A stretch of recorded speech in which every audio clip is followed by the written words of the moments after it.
Okay, I think we're going to get going.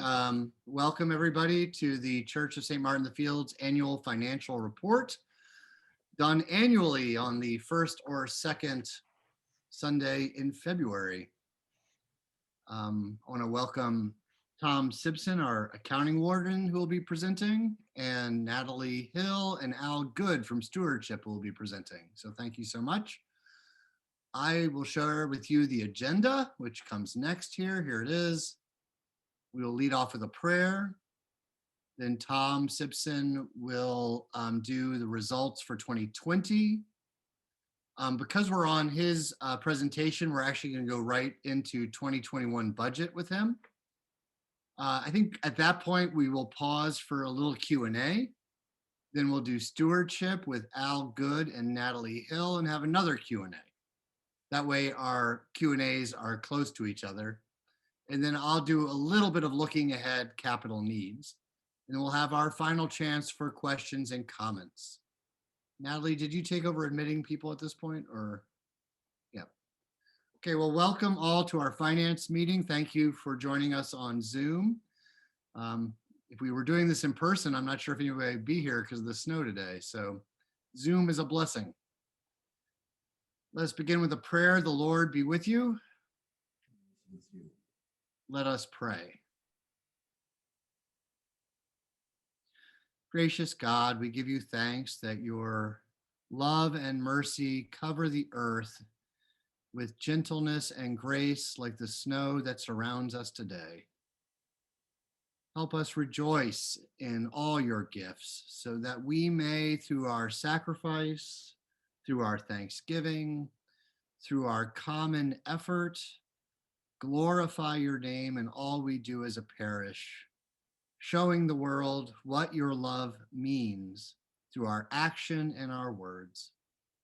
Bless all who look after our finance here at the church so that all may be kept in good stewardship and aimed only at your purposes. In Christ's name we pray. Amen. Amen. Amen. Tom Sibson, I hand it to you. Great, thanks, Jarrett. The first thing I'd like to do is just share all of the people who are involved in the stewardship and the financial function at St. Martin's. It's an incredibly talented group of people, and we're so fortunate to have the time of our finance committee members and our advisors. So real quick, Jonathan Adams, Maya Dean, Gary Duncan, of course, Jarrett, Joanne Miles, David Rash, and Barbara Thompson all are on the committee and are incredible advisors and have been really supportive and are a big part of the function. Also, we are blessed with a great group of people who support us behind the scenes. Betsy and Mike Wolford are amazing. I just want to give a shout out to Mike Wolford, especially. Mike and I work together a lot, and Mike is incredibly dependable. Mike does all the books and prepares all of the information that allows us to present these results to you. We're also supported by BBD, an independent CPA firm. PNC is our asset manager who takes care of our endowment. And of course, we have a separate investment committee at St. Martin's who really look over the endowment, and that's chaired by John Affleck. So it really does take a village to maintain the finances at St. Martin's, and thanks to all of you who have helped along the way. I'd like to first get started with just some headline news for 2020, and then I'll get into some details. Here's just a few bullet points. St. Martin's had a very good year, especially in light of the challenges presented by COVID. Giving and total revenue were only slightly behind the original budget, even when there was little opportunity for plate giving with limited in-person services. We kept, as a finance committee and a vestry, we really were holding our breath as COVID continued, and the pandemic was relentless, and we were wondering if the giving would continue, and it really did. I mean, the congregation really came through and allowed us to meet to meet our goals. Um, so during this period of uncertainty, we being the committee and the staff of St. Martin's, who did an amazing job of really controlling the spending given the uncertainty within the COVID environment. So we ended up the year with a situation of an unexpected surplus, which was the result of our receipts remaining strong, and this lower spending, of course, that was intentional as we were really guarding against a potential downturn, which hadn't happened. So with this surplus, one of the last acts that the vestry made in our last meeting was to approve the distribution of a part of the surplus to do really two main things. One was to replenish the capital improvements fund. This will allow us to kind of catch up on planned maintenance. There are some things that we did not do in 2020 because we were trying to retain cash. But now we'll have those funds to catch up in 2021. The second thing that the vestry did was to transfer $20,000 of the surplus to the endowment. So that was just an indication of, I think, really strong stewardship, as well as I think some good responsible allocation. Speaking of the endowment grew by 5.4% net of expenses and distributions. And that excludes that $20,000 above. Of course, the endowment was certainly helped by an extremely strong market between January 1st and December 31st, 2020. But we certainly ended the year in a really good place. So now I'll dive into some details. So Jared, if you could advance the slide, that'd be great. First, I want to talk a little bit about our revenue, which are essentially the inflows to the congregation. And just I always appreciate looking back to see how 2020 compared to previous years. And so what this chart is showing is 2014 to 2020, so the last 7 years. And the number at the top of each bar is the total revenue in that year. So you can see the level of consistency. And each color is part of the stack of the bar, which is the type of revenue that is in the total surplus, in the total revenue balance. The blue is our giving, the orange is endowment, and then that small gray layer is miscellaneous income.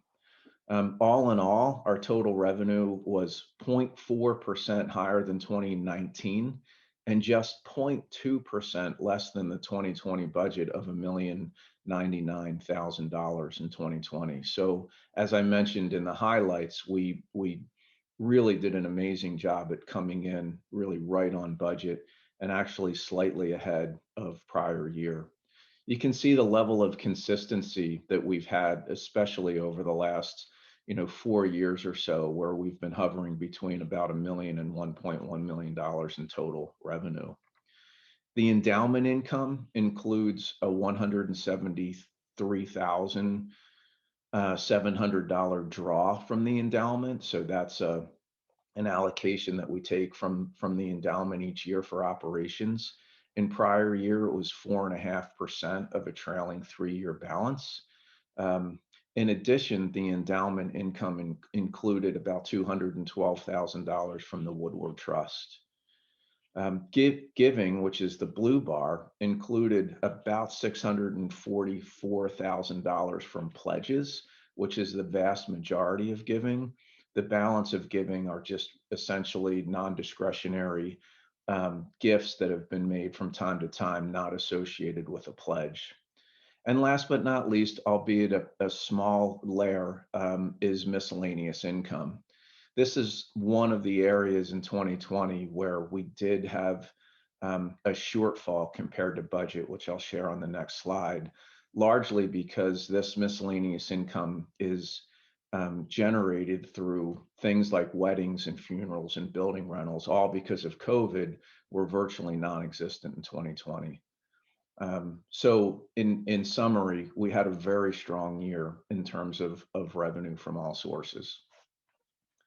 So now moving ahead and talking a little bit about kind of specifically our income and expenses on the next slide, Jared, if you could advance.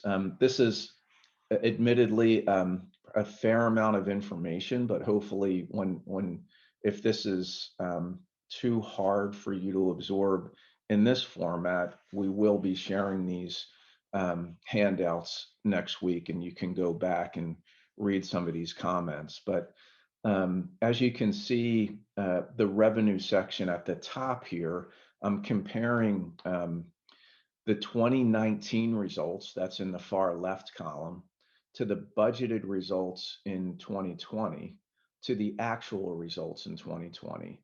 And then the last two columns on the right is the difference, the variance. The first being the variance between 2020 actual and 2020 budget, and the second being the variance of the 2020 actual versus the 2019 actual. And so as you can see, again, on the revenue side, just to summarize, our total revenue was just $2,400 less than budget and just about $5,000 higher than last year. Moving down to the expenses, I just want to highlight some of those expenses where we had a variance that might be worth a short explanation.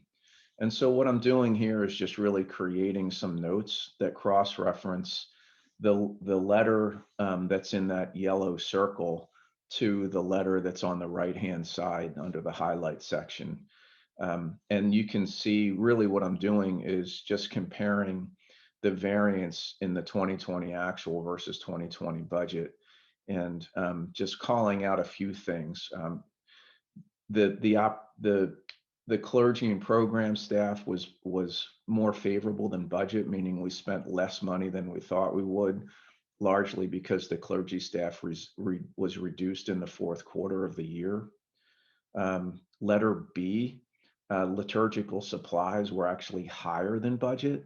That was solely a result of the expense we incurred for the rental of the tent during the summer, as we were trying to find a place to worship during COVID in a safe place.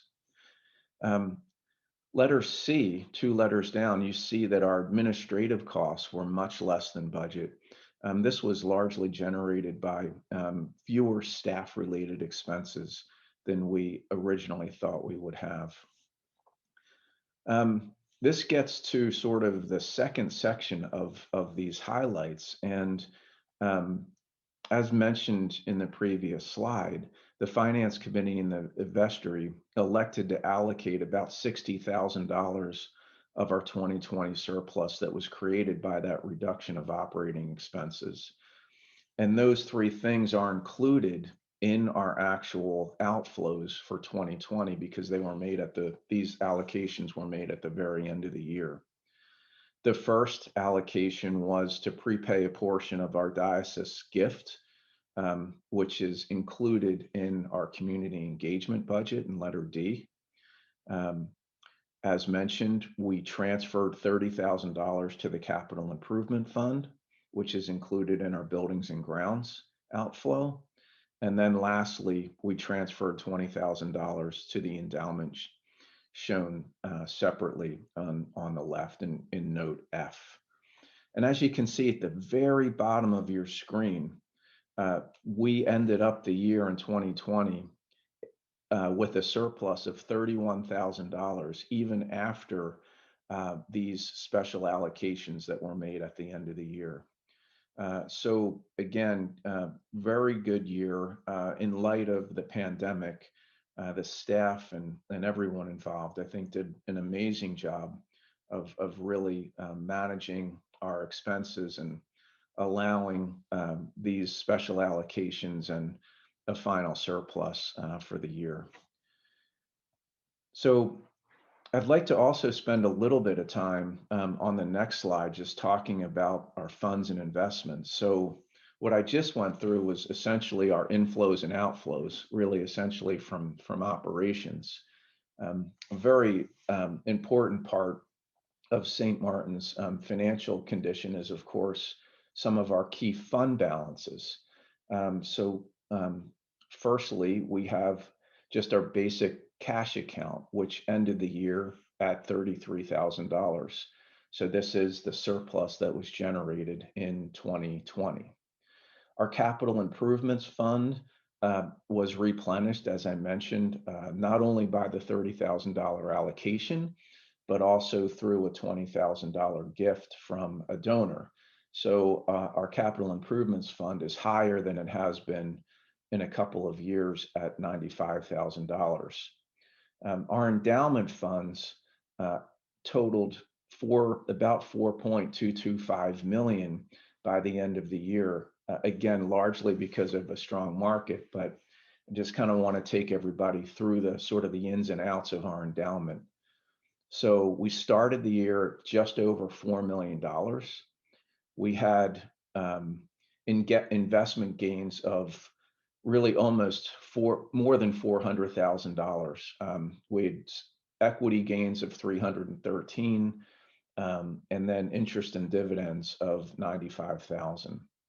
The decreases on the endowment are largely the distributions that I mentioned before that help support our operating expenses, and they were about $174,000. And we have advisor fees that we pay to PNC of just under 19,000.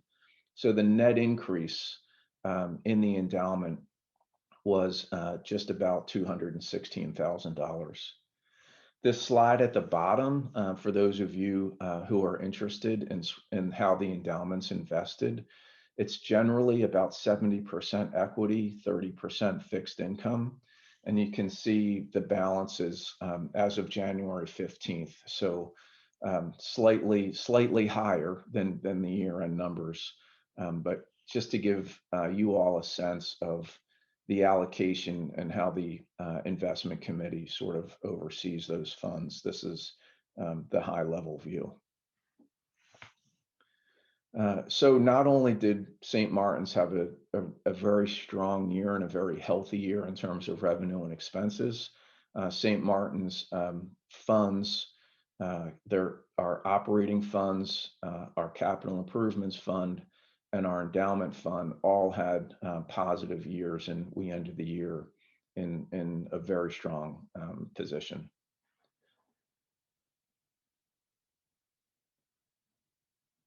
So I think I'll go through and just do a quick overview of the budget and then pause for some Q&A as it relates to anything in terms of our actual expenses and the budget that I'll share right now. Okay, so you're familiar with the format. This is just, again, a very high level summarized budget. And on this slide, I'm sharing the 2020 actual, which is in the far left, which are numbers that you just saw, compared to the vestry-approved 2021 budget in the middle column. And in the right-hand column is the difference between the 2021 budget and the 2020 actual.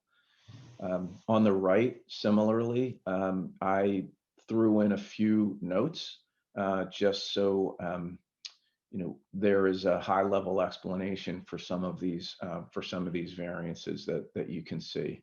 I should quickly point out at the bottom again is the net surplus, and as you can see, our budget for 2021 is a balanced budget. So we have a budget of $281, which is essentially we're budgeting essentially a break-even budget. In terms of giving, and Al and Natalie are going to talk a lot more about this. This giving budget includes a pledge income budget of $630,000. The miscellaneous income, I'm on letter B, does assume a return of events in the second half of 2021. So that's the reason for the increase over 2020. And then the third item includes an assumption of an endowment draw that was reduced slightly. Again, the vestry made an intentional decision to reduce the draw on the endowment from 4.5% to 4.25%.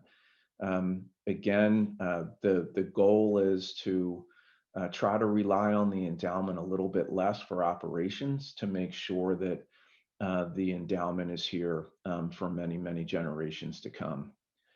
And so those three items add up to a total revenue that's actually planned to be less than 2020. And much of that is tied to our pledge budget, which again, Al and Natalie will talk about in a bit. On the expense side, a few notes just to explain some of the changes there. In clergy and program staff, we actually have a planned reduction in the budget against 2020 actual spending, due entirely to a smaller clergy staff in 2021, one less person than last year. In note E, that budget is higher. Jarrett will be adding a new staff person to lead our children and youth programs. So that salary is in the children, youth, and families budget category. Music, letter F, that's our return, of course, Tyrone. So wonderful to have Tyrone.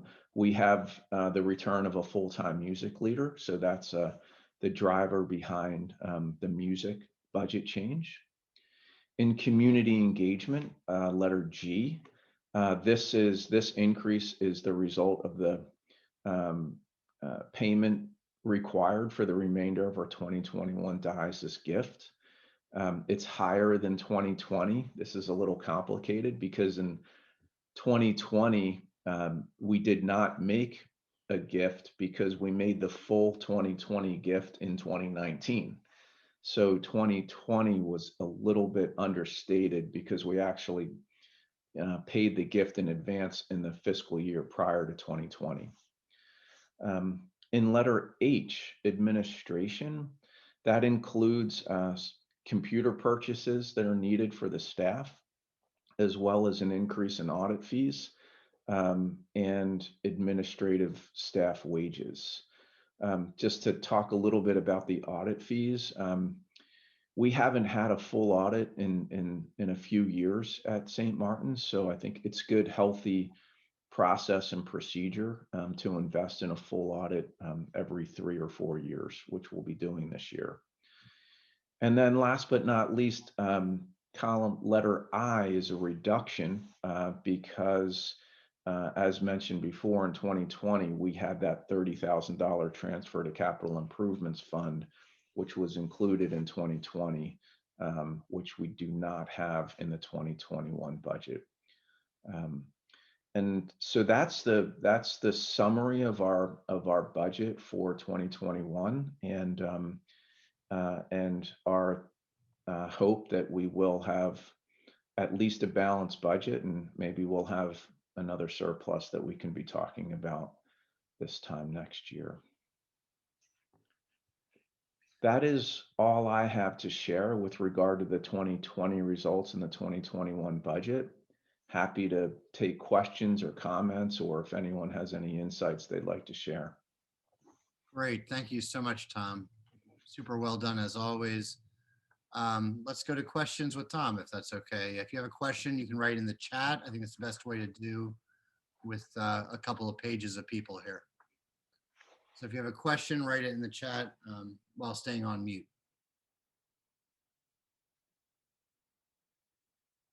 You silenced the crowd, Tom. They're in awe. Well done. Well done. Yeah. That was a good presentation. I think people feel informed. We can always have copies to send you if you want to study in more detail. Anybody typing out there? Oh, here we go. Nope, that's me personal. Tyrone's telling me there's a problem with this. It's not set up to message to the whole group, Natalie.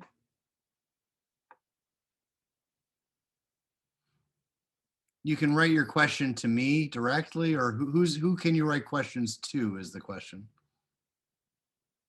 Oops, try it. Let's try again. I think I fixed it. Okay, Natalie's saying try your question again if you were trying. And Tyrone is saying it's possible. Thank you. Good. That's such a clever staff compared to me. This is great. So now try to write your questions in the chat.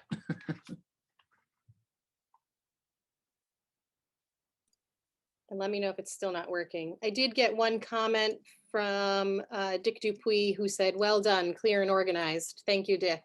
Oh, thank you, Dick. Affirmation always appreciated. Any questions coming in? Nope, still not working, I think. Oh dear. Let me Well, see. let's come off of mute. If you have a question, come off of mute, raise your hand and I will find you. Pamela Hill says, no question, just a wonderful report in a difficult year. That's just affirmation mostly. That's nice. I'm looking around for raised hands. Anybody? No raised hands. And I'm just going to call it a report. Thank you, Tom. Cheers. Well done. And now we're going to hand it over. Oops, sorry. Rick Jesiason got in there at the last minute. I can answer this one. Rick Jesiason asks, has the water damage the organ been fully restored? Yes, we got that done very quickly last year. So that's the swell division was fixed. We used insurance money for that, which was very good. Excellent. So let's head over to Natalie and to Al. Natalie, take control. All right, we are going to start with Al Good. Or Al, whichever. Hello, I am Alan Good. I am honored to serve the Stewardship Committee and on the vestry. I think it was 7 or 8 years ago that I attended this very meeting and a big light bulb went off in my head. I said, boy, I've been raising money for Little League symphonic music, private schools, my kids' theater groups, and this has been right in front of me. The place that really needs my help, and I've never looked back. I've said this earlier and I'll say it again. I'm a pretty darn good broken record. I have met and worked with some incredible people over the last 8 years. I've sung a bunch of custom made songs for Stewardship that I had no idea what I was doing. But it all worked out. I love this place. I love talking to all of you about this place, especially when it comes to Stewardship. I hope I can keep doing this for the next few years. And I hope you all will continue to pick up my calls when I ring you. With that said, we have some great news to report on our 2021 pledge results and how we got there. And we have a few new exciting changes in our committee and some of our short and long-term goals. And it's all good stuff.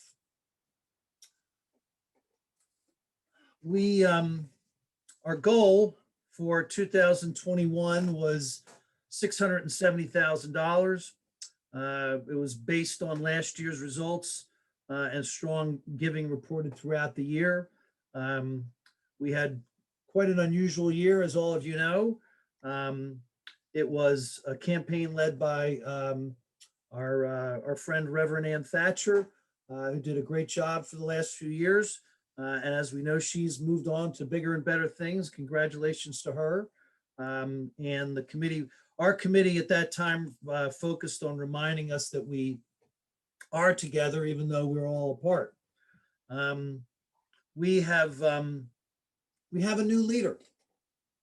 And because Ann was kind of leading our committee for the last few years, there was lots of discussions as to who would replace her.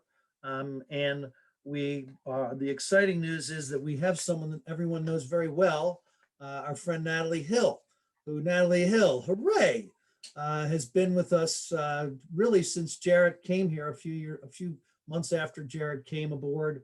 Natalee came aboard as well. She's been unbelievable.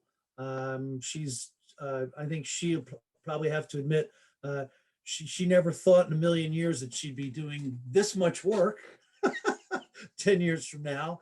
But she is unreal. She is unreal. And I'm very happy to be working with her as leader of this stewardship committee. I am your representative on the vestry. Happy to do it. She's actually been on the committee for the last 2 to 3 years, and it's a natural. It's totally a natural. She's so organized. She gets it, really gets it. So when we started this 2021, because of the pandemic, we had to really think out of the box as to how we were going to go about raising, getting people to pledge again. And we came up with the idea of this video. And poor Natalie, she's like, oh, video, great. How do I do that? So once again, another thing that she just kind of took the bull by the horns, and she did it. And we wanted to share this video with you again. I'm sure some of you maybe haven't seen it, or maybe you just saw it once, but it is an incredible testament to how we kicked off our stewardship campaign this year. And our friend Natalie is going to tee it up for us right now.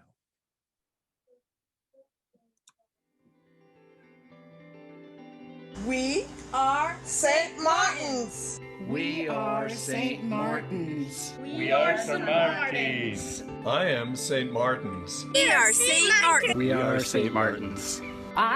We are St. Martins. I am St. Martins. I am St. Martins. I'm St. Martins. I'm St. Martins. We're St. Martins. We're St. Martins. Dear St. Martins, in this time of COVID-19, we miss each other. But we are still here, living into being Christ's hands and feet in the world, for we are all St. Martins. I was searching for a new church home with a friend of mine from England. We decided to try St. Martin's because we heard so many good things about it. And it turned out to be the perfect place for us. What draws us most to St. Martin's is the deep connection people have with each other. Jeff and I have been incredibly impressed with our children's walk of faith and faith formation. St. Martin's is all about its diversity and strength of community. I found people were respectful of one another. They listened to one another. They were honest. I heard comments which were thoughtful or from a perspective new to me. We have fun as well as being serious. St. Martin's is a church that is friendly, caring, concerned, understands, has compassion, fulfills a need wherever, whenever, whatever. It's a brother's keeper. I will always appreciate St. Martin's for opening my heart to a deeper aspect of the Christian faith than I had known before.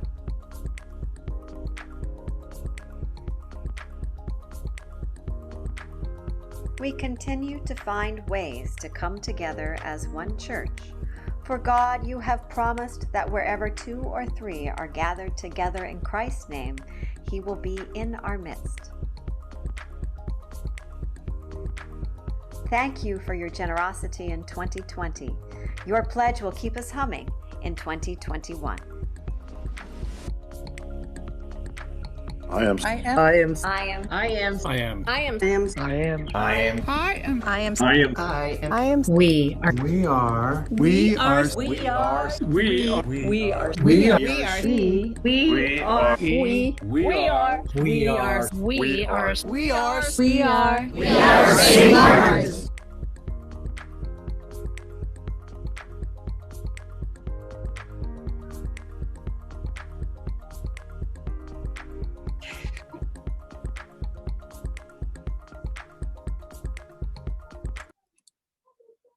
Well, there it was. It just brings a tear to my eye. Brings a tear to my eye. I just love it. She did a great job, and I'm very proud of it. Very proud of it. So sorry, I'm a little emotional. Anyhow, let me get my thoughts here. Oh gosh. Okay. Here we go. I'll get it together. Okay. Yeah, I'm with you here. Oh gosh, Natalie, you're the best. It's been a while since I watched that, and I'd forgotten how much that really chokes me up. So good. It's so good. So Natalee's going to pull up some slides for us to go over. And like I said, our goal for 2021 was 670. We had to adjust it a few times, as a lot of you know. And we ended up adjusting it down to 630. And as of today, I think there's still a few verbals that Jared and I have gotten over the last few days, but we're up to about 628, 885. And we still have, like I said, we still have some more coming in. Our goal for the year, which it has been pretty much for the last 5 years, was 300 pledging households. We had a total of 284 households, of which you can see the details below in the slide. We had some nice results. We had 28 new households that pledged this year. We had 115 that had increased, which is incredible. We did have some larger losses this year, which just happens. Sometimes you get good results, sometimes you get not so good results, and we're working to find out how we can improve upon that every year. We still have about 30,000 in outstanding potential pledges of people that gave last year, and we're not giving up. If you go to the next slide, it shows you kind of where our tracking goals have been since 2016. You can see where we came from and where we've gotten to. If you can believe that, back in 2016, we had a goal of $575,000, and now we've grown quite nicely.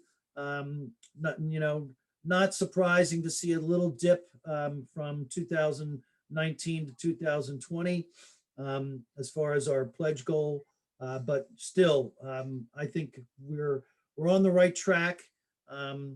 If you go to the next slide, you can see the numbers relative to pledging households. We have actually, like I said, we have never changed our goal, which has been 300 from 2016 to this year. Probably be the same for next year, but that's fine. And we're currently at 284, which is about the same that we had last year. So I'm very happy. I think we're very happy as a committee and as a vestry as to where we got, considering the circumstances. Like I said, I'm very happy to have Natalee as our new leader for stewardship. She's going to get into the weeds a little bit on where the numbers come from and some of our goals that we are planning for next year and to come.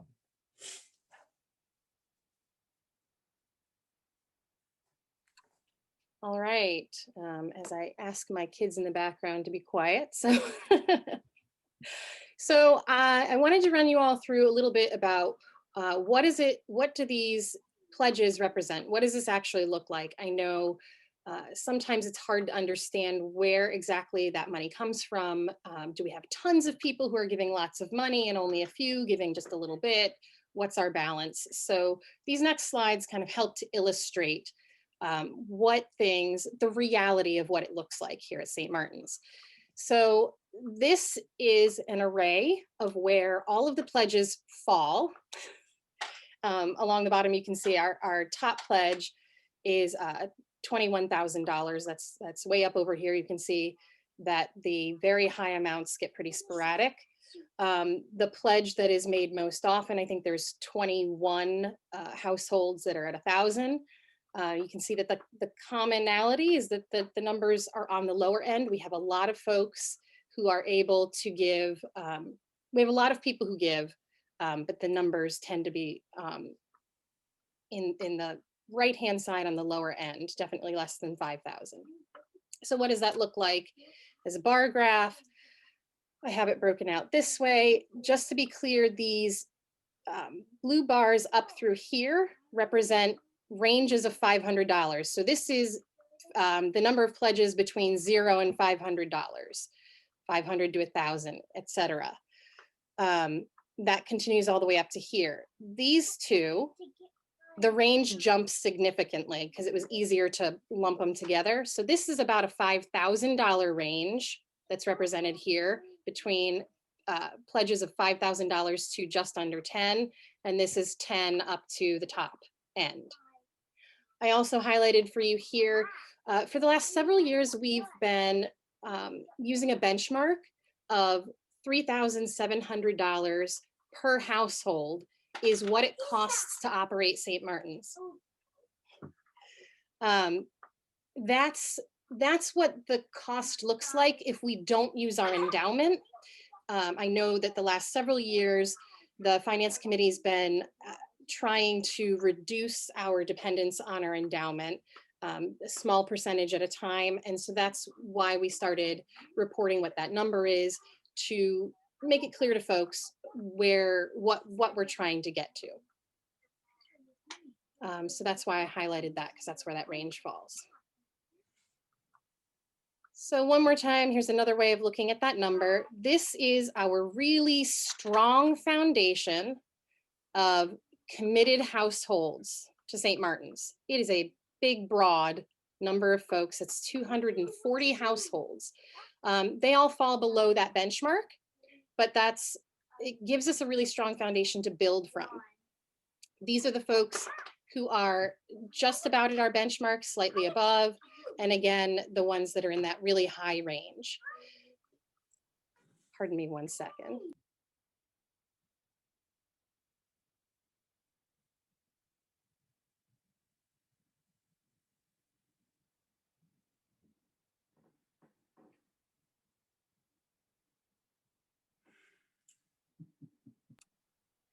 Sorry about that. One of the things I know folks think about when they're talking about church and giving, you know that there's this 80-20 precept that folks think of, that 80% of the giving comes from 20% of the givers. There's no real reason to believe that that is or should be the case in church giving of any kind, but I know that some people have that idea in their heads. So I wanted to bring forward, the truth of where we are at St. Martin's.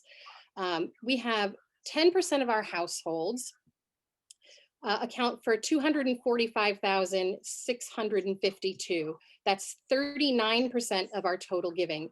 That's these 29 households up here.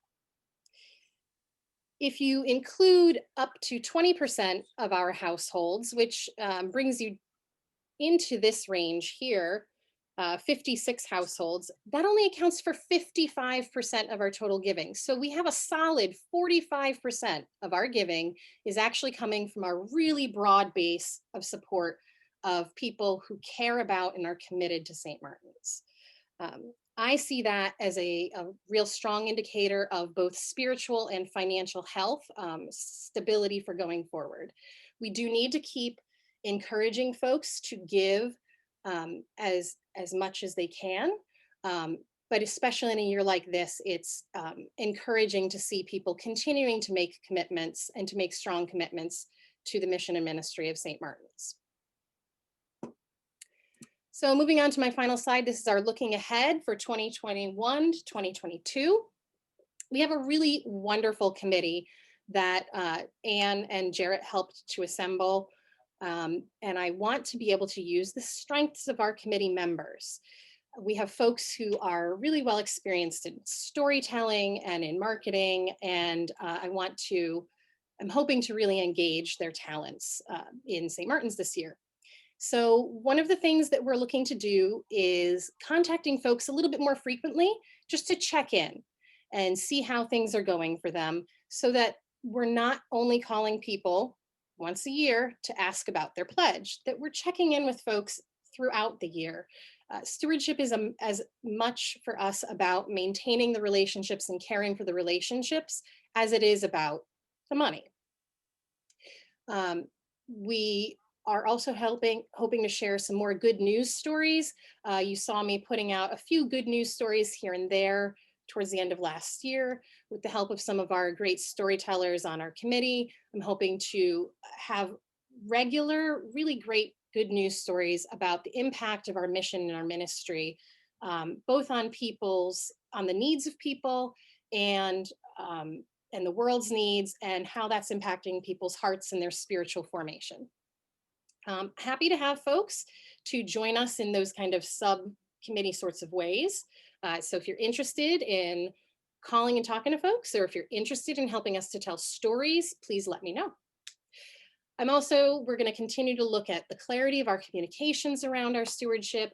What does our website look like? How are we engaging people in giving through our online worship services? I don't have Dan Cooper named in here anywhere else, but I'll give a shout out to Dan Cooper, who is helping to make sure that the messages we need shared in our virtual worship will come through. Continuing to look at those folks who choose not to pledge, to make an estimate of their giving for the year, and seeing how we can make some more conversions to that habit. Every year, it's our goal to try to meet our whatever goal it is that we end up setting in time for the budgeting. We do have a tendency of that number kind of eking in later on. And it's really important to me that we spend time thanking people as early and often as possible. So trying to make that a goal, that as pledges come in, folks are getting that thank you in a more timely manner. I left that. Am I still on? You are unmuted. You may speak. Unmuted. So I did forget in my initial introductory thing to thank all of you, because this all could not have been possible without all the people that are on this virtual meeting, and all the the 284 plus people that help keep this place going, because we couldn't do it without you. Yes. So the last thank you I want to say, building on Al's thank you, of course, to all of you for everything you're doing to help maintain the mission and ministry of St. Martin's. Our very talented and dedicated stewardship committee members, Al Good, Mike Barsanti, Harry Gould, Marcy Landsman, Richard Martin, Ronnie Naples, Danny Reed, and George Tiger. Thank you all so very much. Thank you, Natalie. And that's where we are. Excellent. So, oops, there's Natalie. I'm trying to change my view here. Oops, I'm messing up. Gallery, there we go. Oops, I gotta get the pin out of there. Oh, you don't want to be pinned? I spotlighted you for everybody. Oh, but you're pinned on me. That's weird. Oh. Okay, here we are. Okay, well, thank you so much. Thank you so much, Al and Natalie. You guys do such amazing work. Let's open it up to questions for them right now. I'm going to repin Natalie, and I'm going to repin Al if I can find him. There he is. Okay, whoops. I want to pin them both. I'm just not very good at that. I think that's what's going on here. There we go. So if you have any questions on stewardship, now's the time to put them in the chat. And these two wonderful people will answer your questions. I'm seeing in the comments now, I'm sorry I didn't see them earlier, that some of the slides were a little small. Again, we will have those available for you all to look at more carefully after the fact. I can also bring them up bigger if you need to see them bigger for questions. Any questions for Al and Natalie? Oh, must have been a very comprehensive, self-explanatory report. So, oh, here we go. Oh, Kathy Glaser has let's comment. Remind everyone that envelopes are in the parish hall. Those are if you requested giving envelopes for the year, they are available for you to pick up on a table in the parish house lobby when the roads are clear for your driving. Oh yeah, the other thing that we did that was not mentioned in our report, which is a result of the pandemic, is that maybe Natalie touched on it. I don't think she did. Online giving has really increased big time. And that really, really helps us out, helps Jared out, it helps Tom out, because I know I used to be a person that didn't feel right if I didn't put my envelope in the pass the hat. We've moved on to the 2020s and now do our pledging online, and a lot of other folks have done that as well, and it really is a huge help for everyone. Thank you. Cool. Thanks, Al. Any other questions out there or comments besides a big, gigantic thank you for all your hard work? Okay, I'm going to remove these guys. Oops. What's weird is I can't remove you, Natalie. I don't understand why. Whatever. Here I am. I'll spotlight you again, and then you'll just be the person spotlighted. Okay. Well, I'm also going to bring Mike Wolford in here for some quick applause. That's Mike Wolford. He's our parish accountant. Let's give him some love. He wasn't expecting to be yanked into the screen, but too bad, Mike. You're doing a great job. We're very grateful for you. There he is. Thank you, man. And so I'm going to say a few words about capital money. So I'm so thrilled, as you know, to be at St. Martin's and with such amazing lay leaders who do an amazing job with our finance and our stewardship and our properties. And it's such a great learning experience for me to kind of learn from your Tom Sibsons and your Al Goods and Bob Allens, all these people who are so good at what they do. And one of the things that's really been clear for me over the 10 years I've served St. Martin's is one of our perennial struggles every year is to do two things at once. Fund our program, which we love and care about, program meaning music, education, formation, liturgy, children and youth work, all that stuff. And the biggest part of our budget is salaries that cover program expense, really, that cover program responsibility, I should say. And then while we are keeping our program at the level we'd like, also keeping our properties up to date. In other words, funding our maintenance budget and our capital budget so that we can stay ahead of deferred maintenance. Now, this is a year-to-year struggle. Some years we get a little more money in maintenance than last.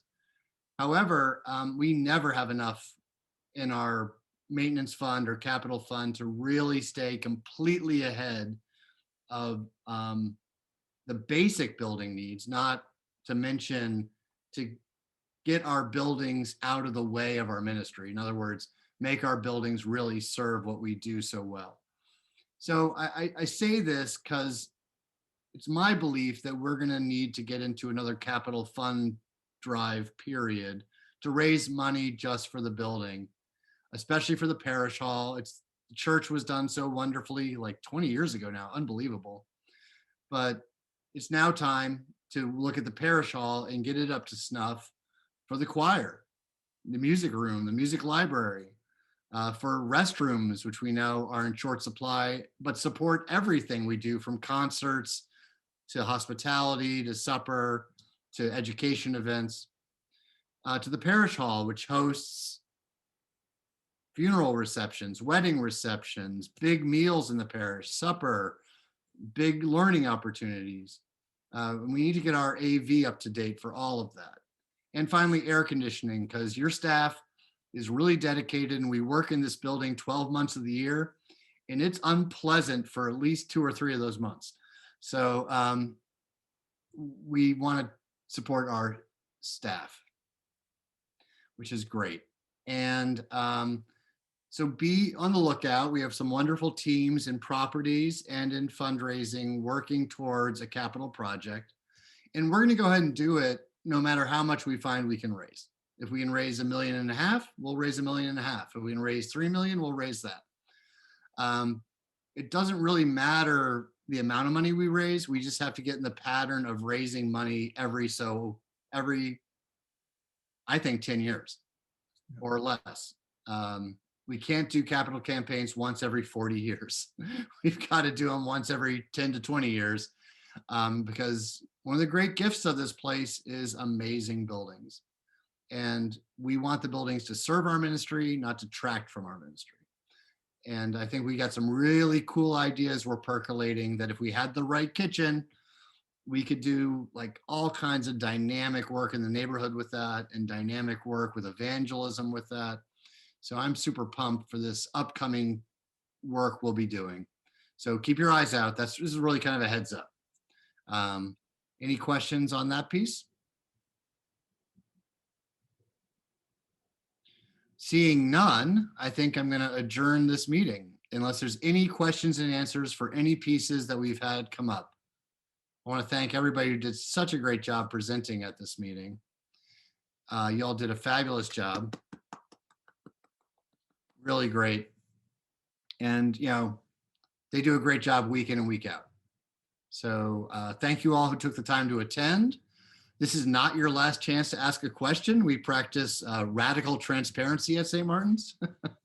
So you can always contact Natalie, Tom, Al, me, and ask a question. And we can always send you the details if you'd like more details. So once again, thank you. Have a lovely day on this snowy day. I hope you go out and play, because that's what one should do in the snow. And goodbye. Have a nice day, y'all.